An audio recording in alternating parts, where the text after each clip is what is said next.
अस्सलामुअलैकुम दोस्तों, कैसे हैं आप लोग। मैं आज आप लोगों के लिए 3 टॉपिक्स लेकर आया हूँ। दोस्तों, इस हवाले से मुझे बहुत ज़्यादा लोगों ने पर्सनल मैसेजेस किए। इसके अलावा कमेंट्स के अंदर भी बहुत ज़्यादा लोगों ने मुझे इस बारे में कहा कि सर आप इसके ऊपर एक वीडियो बनाएं। हमें तो LMS के बारे में ही नहीं पता, इसकी फ़ीचर्स, इसकी टर्मिनोलॉजीज़ के बारे में ही नहीं पता।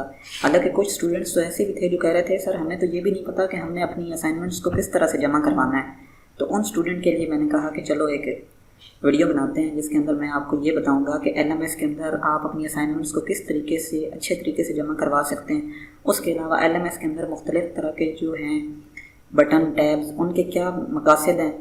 इसके अलावा ये है कि भाई जब आप असाइनमेंट को बनाते हैं तो उस असाइनमेंट को बनाते हुए कौन सी बातों को आप मद्देनज़र रखेंगे। जब हम देखते हैं ग्रुप्स के अंदर धड़ाधड़ असाइनमेंट्स आ रही होती हैं और सारी की सारी एक ही जैसी होती हैं, हम उन असाइनमेंट्स को उठा लेते हैं और जो नए स्टूडेंट बेचारे होते हैं वो तो वही की वही असाइनमेंट जमा करवा देते हैं, ठीक है। और फिर इसका नुकसान क्या होता है?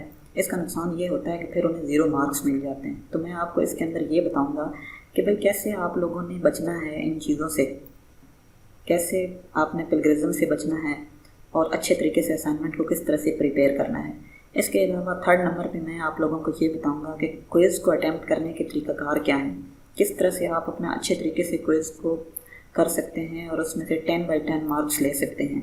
बस आपको थोड़ी सी एफ़र्ट दिखानी है और उसके बाद आपके यकीनी तौर पे पूरे के पूरे मार्क्स होंगे। इस मरतबा चूँकि मिड टर्म के पेपर्स नहीं हो रहे, फाइनल टर्म ही होगा, तो मिड टर्म आप लोगों का इन्हीं की चीज़ों के ऊपर डिपेंड करेगा। दोस्तों चलिए चलते हैं अपने LMS सिस्टम की तरफ। तो आइए मैं आप लोगों को LMS सिस्टम का ब्रीफली तजिया दिखाता हूँ। सबसे पहले आप देख रहे होंगे कि हमें होम नज़र आ रहा है। दोस्तों सबसे पहले जो टैब है ये होम की टैब है। इसके बाद profile, grade book, account book, diary, lecture schedule, notice board, student और मेल सर्विसेज की टैब है। लास्ट में आपका साइन आउट का बटन है। तो आइए हम लोग 1 बाय 1 देखेंगे कि किस तरह से ये टैब एक दूसरे के साथ मिली हुई हैं।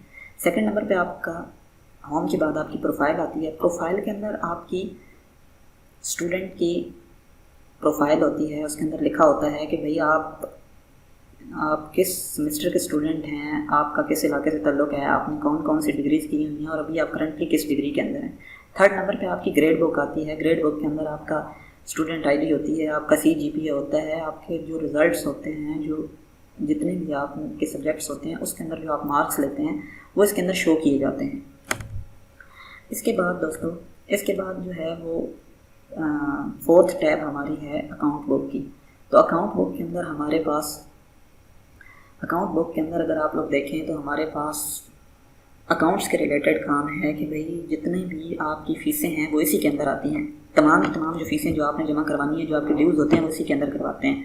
तो सबसे पहले आप देख रहे होंगे चालान नंबर है, फिर PVC है। PVC से मुराद ये है कि भाई आपका कौन से कैंपस से आप बिलोंग करते हैं। फिर उसके बाद आ जाता है कि भाई आपके बकायाजात जो है वो कितने हैं, टोटल आपकी फ़ीस कितनी है जो आपने जमा करवानी है। फिर उसके बाद आपका पेएबल कितना है कि भाई आपने कितना जमा करवाना है। फिर आपने पेड कितना किया है और आपका बैलेंस कितना रह गया, ये सारी चीज़ें। उसके बाद आप देख रहे होंगे कि भाई ड्यू डेट का एक बटन है। ड्यू डेट के अंदर भाई किस दिन तक आप लोगों ने फ़ीस का वाउचर जमा करवाना है। अगर आप इससे लेट करेंगे तो फिर आपको जुर्माना पड़ेगा। इसके बाद आ जाते हैं पेड डेट, किस डेट को आपने पेड किया। फिर आ जाती है आपकी पर्सनल डायरी। पर्सनल डायरी के अंदर आप कोई सा भी नोट्स अपने पास लिख कर रख सकते हैं। जैसे कि मिसाल के तौर पे आप अगर एक स्टूडेंट हैं तो आप अगर कोई क्विज़ शेड्यूल बनाना चाहते हैं, आप यहाँ पर अपने क्विज़ का शेड्यूल बना लें, असाइनमेंट का शेड्यूल बना लें, या किसी भी तरह का शेड्यूल, या आपको कोई लेक्चर में से कोई चीज़ अच्छी लगती है वो आप यहाँ पे लिखना चाहते हैं तो यहाँ पर आप पर्सनल डायरी के अंदर लिख सकते हैं। इसके बाद आ जाता है लेक्चर का शेड्यूल। लेक्चर के शेड्यूल के अंदर तमाम के तमाम जो लेक्चर्स जो VU वालों ने आप लोगों को करंटली जो दे रहे होते हैं, जो उनके TV सेट्स के ऊपर चल रहे होते हैं, वो लेक्चर शेड्यूल के अंदर नज़र आते हैं। के अंदर आप लोग ये देख सकते हैं कि सबसे पहले 501 है। 501 के बाद आ जाता है ये आपका 501 लेक्चर 12, मतलब इस टाइम लेक्चर 12 चल रहा है 501 का। फिर वेडनेसडे को चल रहा है 13 और फ्राइडे को चल रहा है 14 लेक्चर, ठीक है। इस तरह ये जो नीचे आप देख रहे हैं VU TV2, ये VU के 4 टेलीविज़न हैं। ये बीजू का सेकंड टेलीविज़न है, ये देख रहे हैं आप नीचे, फोर्थ है, ये 1 है, ये चारों टेलीविज़न है, ये आपको पाक सेट के ऊपर मिलेंगे, पाक सेट सैटेलाइट के ऊपर। इसके बाद नेक्स्ट पे आ जाते हैं। नेक्स्ट पे है आपका नोटिस बोर्ड। नोटिस बोर्ड के अंदर आप लोगों को करंटली जो यूनिवर्सिटी की तरफ से जो इंस्ट्रक्शंस आती हैं वो आप लोगों को नोटिस बोर्ड के अंदर मिलती हैं। नोटिस बोर्ड के अंदर कौन सी इंस्ट्रक्शंस आपको मिलती हैं? यूनिवर्सिटी वालों ने आप लोगों को जब कोई चीज़ बतानी होती है तो वो आपको नोटिस बोर्ड के ज़रिए बताती है। उसके बाद आ जाते हैं स्टूडेंट सर्विसेज के ऊपर। स्टूडेंट सर्विसेज के ऊपर पहला है कोर्स सिलेक्शन। कोर्स सिलेक्शन के अंदर आप मुख्तलिफ तरह के कोर्स को सिलेक्ट करते हैं। आपने किया भी होगा अपना कोर्स सिलेक्ट, कितने सब्जेक्ट आपने रखने हैं, ये सारा का सारा कोर्स सिलेक्शन के अंदर होता है। फिर HEC डिजिटल लाइब्रेरी है, फिर स्टूडेंट हैंडबुक है। नीचे उसके बाद आ जाएँ तो आपको नीड बेस्ड स्कॉलरशिप और सिक्योरिटी फंड मिल जाता है। नीड बेस्ड स्कॉलरशिप के अंदर जो नीडी स्टूडेंट्स हैं उनके स्कॉलरशिप देने के लिए ये प्रोग्राम बनाया गया है। फिर सिक्योरिटी रिफ़ंड का है, जब आप डिग्री क्लियर कर जाते हैं तो आपने जो सिक्योरिटी जमा करवाई होती है वो आप ले सकते हैं, या आप यूनिवर्सिटी छोड़ रहे हैं तो फिर आप ले सकते हैं। नीचे मेक यूर डेट शीट है, जब आपकी डेट शीट आएगी तो आप इस टैब के ऊपर क्लिक करके अपनी डेट शीट बना पाएंगे। फिर आ जाता है मेल का फॉर्म। मेल के फॉर्म के ऊपर आप लोग जब क्लिक करेंगे, मेल के फॉर्म के ऊपर क्लिक करने के बाद मेल के टैब के ऊपर जब आप लोग क्लिक करते हैं तो इस तरह का आपकी मेल खुल जाएगी जो यूनिवर्सिटी वालों ने आपको दी है। सबसे पहले हम लोग कोर्स वेबसाइट को देख लेते हैं। कोर्स वेबसाइट के अंदर आपका कोर्स इन्फो होता है। इसके अंदर बताया जाता है कि भाई कोर्स का नाम क्या है, कोर्स के इंस्ट्रक्टर कौन से हैं और कोर्स के इंस्ट्रक्टर कौन से हैं, कोर्स को पढ़ा कौन रहा है। इसके बाद आ जाते हैं कंटेंट्स कि भाई इस सब्जेक्ट के कौन से कंटेंट्स हैं। फिर आ जाता है ओवरव्यू का, ओवरव्यू कोर्स का ओवरव्यू कि भाई कोर्स के अंदर क्या क्या चीज़ें शामिल हैं। फिर उसके बाद फ्रीक्वेंटली आस्क्ड क्वेश्चंस हैं, मतलब जो ज़्यादातर क्वेश्चंस पूछे जाते हैं वो इसके अंदर आएंगे टैब के अंदर। फिर ग्रेडिंग स्कीम आ जाती है, ठीक है। इस तरह हर सब्जेक्ट की अपनी एक ग्रेडिंग स्कीम होती है। जिस तरह इस सब्जेक्ट की ग्रेडिंग स्कीम कुछ यूँ है कि 10% असाइनमेंट्स के मार्क हैं, ग्रेडेड डिस्कशन के आपके 5 मार्क्स हैं और क्विज़ेस के आपके 20 हैं। इसके अलावा आपके फाइनल टर्म के 65% मार्क्स हैं।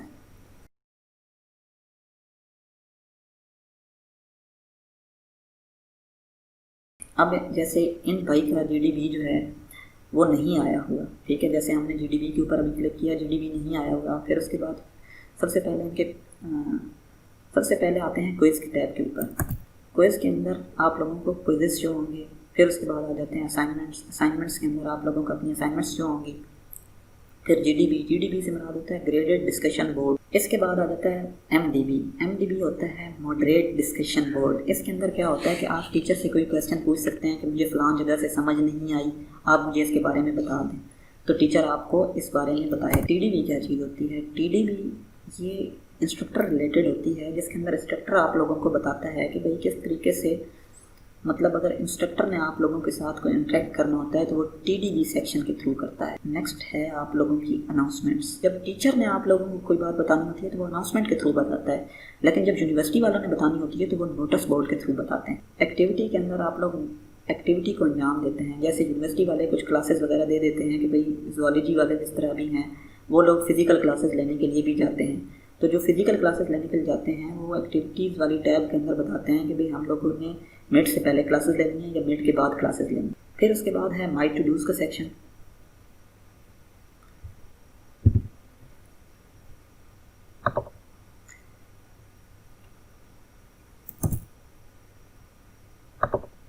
माई टू डूज़ में पहले है ग्रेडेड एक्टिविटीज़। आपके जितने भी क्विज़ेस होंगे वो ग्रेडेड एक्टिविटीज़ के अंदर आएंगे। फिर टीम एक्टिविटीज़ होती हैं, फिर रिज़ल्ट नोटिफिकेशन होते हैं, फिर वाइवा होता है, पेंडिंग फीस होती है। ये सारी की सारी माई टू डूज़ के अंदर होती हैं। ये मैंने आपको पहले भी इस चीज़ के बारे में बता दिया है।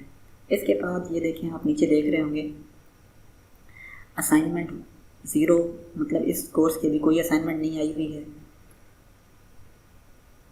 क्विज़ 0, क्विज़ के साथ 0 लिखा हुआ है, मतलब इसकी अभी तक क्विज़ भी कोई नहीं आया हुआ है। फिर इस तरह GDB के साथ भी 0 लिखा हुआ है, इसका मतलब है GDB भी नहीं आया हुआ है। 1 अनाउंसमेंट आई हुई है, अनाउंसमेंट पे क्लिक किया तो अनाउंसमेंट हमें शो हो गई है। इसके बाद है जी करंट लेसन। करंट लेसन हमें पता है कि भाई करंट लेसन कौन सा चल रहा है, 13 चल रहा है इस वक्त। इस सब्जेक्ट का 13 करंट लेक्चर चल रहा है। उसके बाद आ जाते हैं असाइनमेंट की तरफ। ये आप लोग देख रहे होंगे मेरे पास एक असाइनमेंट है जो कि मैंने नेट से उठाई है। इस असाइनमेंट के अंदर आप लोग देख सकते हैं कि मैंने यहाँ से नेट से उठाने के बाद इसको अपने पास कॉपी कर लिया है। अब जब आप लोग किसी भी कॉपी की हुई असाइनमेंट को उठाते हैं तो इंस्ट्रक्टर क्या करता है कि सबसे पहले उसको एक प्लेगरिज्म सॉफ्टवेयर होता है, ये आप लोगों को मैंने वेबसाइट ओपन करके दिखा दी है, इसके अंदर डालता है। जब इसके अंदर डालता है तो वो आपको ये बता देती है वेबसाइट कि भाई इसके अंदर कितनी प्लेगरिज्म है। जब इसके अंदर कोई प्लेगरिज्म नज़र आ जाती है तो वो आपको 0 मार्क्स दे देता है। इसलिए आपने नेट से उठाई हुई असाइनमेंट पर बिल्कुल एतबार नहीं करना, उनको कॉपी करके सीधा नहीं भिजवाना, बल्कि उनके अंदर चेंजेस करनी है और फिर चेक करना है खुद कि प्लेगरिज्म तो नहीं है इसके अंदर, कोई यहाँ पर कोई चीटिंग तो नहीं शो हो रही। अगर आपको चीटिंग शो हो रही है तो डेफिनेटली आपको 0 मार्क्स मिलेंगे और फिर आपको अफसोस होगा कि यार मैंने तो गलत कर दिया, भिजवा देनी चाहिए थी, खुद थोड़ी मेहनत कर लेता। तो बेशक आप जो नेट से उठाई हुई असाइनमेंट्स होती हैं उनसे आइडिया लें और असाइनमेंट्स को भिजवाएं। दोस्तों, ये मेरे पास एक असाइनमेंट है जिसको मैंने नेट से उठाया है। आप देख सकते हैं कि ये कितनी ख़राब किस्म की असाइनमेंट है, इसको देखने को भी दिल नहीं कर रहा। जब हम नेट से कोई असाइनमेंट उठाते हैं या हम खुद कोई असाइनमेंट बनाते हैं तो फिर हमें चाहिए कि हम थोड़ी बहुत उसके अंदर चेंजेस लेकर आएँ ताकि असाइनमेंट का देखने वाले को पता चले कि हाँ वाकई बच्चे ने कोई मेहनत की है। जिस तरह अभी हम सबसे पहले इसको थोड़ा सा थीम के अंदर लेकर आएंगे, इसके कलर वगैरह को चेंज करेंगे। फिर इसके बाद ये है कि हम इसके बुलेट्स वगैरह लगा देंगे। इस यूनिवर्सिटी वाले ये कहते हैं कि भाई फ़ॉन्ट आपका 12 पर रहना चाहिए, जो मतलब आपकी जो नीचे जितना भी फ़ॉन्ट है वो 12 पर रहना चाहिए और लैंग्वेज आपकी टाइम न्यू रोमन होनी चाहिए। तो यहाँ पर आप सबसे ऊपर अपना नाम लिखेंगे, जो भी आपका नाम है। मैंने अपनी तरफ से एक फ़र्ज़ी नाम लिख लिया। इसके बाद आप LMS वाला रोल नंबर लिखेंगे। फिर उसके बाद आप इसकी सेटिंग कर लेंगे। सेटिंग करने के बाद आप लोग देख सकते हैं कि मैंने इस असाइनमेंट को सेट कर दिया। फिर उसके बाद पेज को बॉर्डर लगा दें। बॉर्डर लगाने के बाद आपने देखा होगा कितनी प्यारी आपकी असाइनमेंट लग रही है। बॉर्डर लगाने के बाद आप हेडर के अंदर नाम लिखते हैं और फुटर के अंदर इसका पेज नंबर लगा दें। दोनों चीज़ें लगाने के बाद आप देख रहे होंगे कि असाइनमेंट आपकी बहुत खूबसूरत और जज रही है। इस तरह की असाइनमेंट जब आप बना कर भिजवाते हैं तो टीचर देखते ही पता चल जाता है कि स्टूडेंट ने मेहनत की है और शायद लगता है कि इसने खुद ही प्रिपेयर की है। बाकी असाइनमेंट बनाने के बाद आप इसे एक मरतबा फिर दोबारा प्लेगरिज्म सॉफ्टवेयर के अंदर डालकर इसको चेक कर लेंगे कि भाई इसके अंदर कोई गलती तो नहीं, कहीं इसके अंदर कोई प्लेगरिज्म तो नहीं आ गई।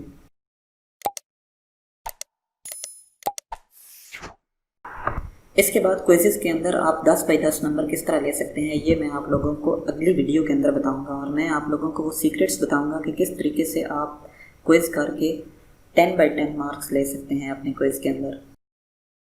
दोस्तों, आप लोगों को मेरी ये वीडियो कैसी लगी? दोस्तों, अपनी कीमती राय मुझे कमेंट्स बॉक्स में दें और मुझे ये बताएं कि मैं किस मौजू के ऊपर आप लोगों को अपनी आने वाली वीडियो बना कर दूँ, ताकि ये है कि आपके उन मौजूआत को भी मैं अपनी अगली वीडियो के अंदर ऐड करूँ। इसके अलावा दोस्तों, जिन लोगों ने मेरा चैनल सब्सक्राइब नहीं किया वो ज़रूर सब्सक्राइब कर दें और बेल आइकॉन को भी ज़रूर प्रेस करें ताकि मेरी हर आने वाली वीडियो का आप लोगों को पता चलता रहे।